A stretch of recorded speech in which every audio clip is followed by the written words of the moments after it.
KEI Rongali উৎসৱ 2025ৰ খেল ধেমালি আৰু নৃত্য গীত ইলেক্ট্ৰিচিয়ান আৰু পৰিয়ালৰ সৈতে বিহু উদযাপন তাঁৰ আৰু কেবল নিৰ্মাতা কোম্পানী KEIৰ বেলতলা ৱাৰলেস্থিত ৰংমঞ্চ বিহু ফিল্ডত অনুষ্ঠিত কৰা হয় বিশেষ সাংস্কৃতিক অনুষ্ঠানৰ পন্তি প্ৰজ্বলন কৰে শাখা প্ৰবন্ধক ৰুবুল গগৈয়ে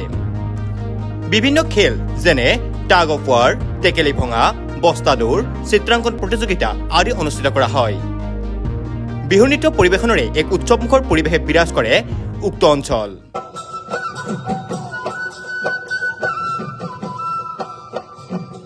আচ্ছা পোনপ্ৰথমে মই সমূহ অসমবাসী ৰাইজ আৰু ইয়াতে উপস্থিত থকা সমূহ ইলেক্ট্ৰিচিয়ান আৰু তেওঁলোকৰ সংবাদকৰ্মীসকলক আগন্তুক ৰঙালী বিহু উৎসৱৰ মই তাৰপিছত আপোনাৰ যিখিনি মিউজিকেল চেয়াৰ যিখিনি মহিলাসকলৰ কাৰণে ডিফাৰেণ্ট টাইপৰ যিখিনি আমাৰ ৰঙালী বিহুত যিখিনি আমি উদযাপন কৰোঁ সেইখিনি আমি ইয়াতে ৰাখিছোঁ হয় হয় যিখিনি ধৰক যিখিনি প্ৰাইজ বুলি নহয় যিখিনি ইয়াতে পাৰ্টিচিপেট কৰিব উইনাৰ বুলি নহয় যিখিনি পাৰ্টিচিপেট কৰিব সমূহ প্ৰতিযোগীৰ কাৰণে আমি এটা উপহাৰ আমি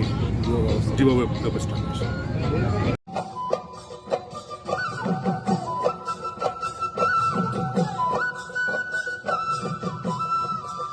News Desk Report, News Any 365. Stay informed, stay ahead. News Any 365.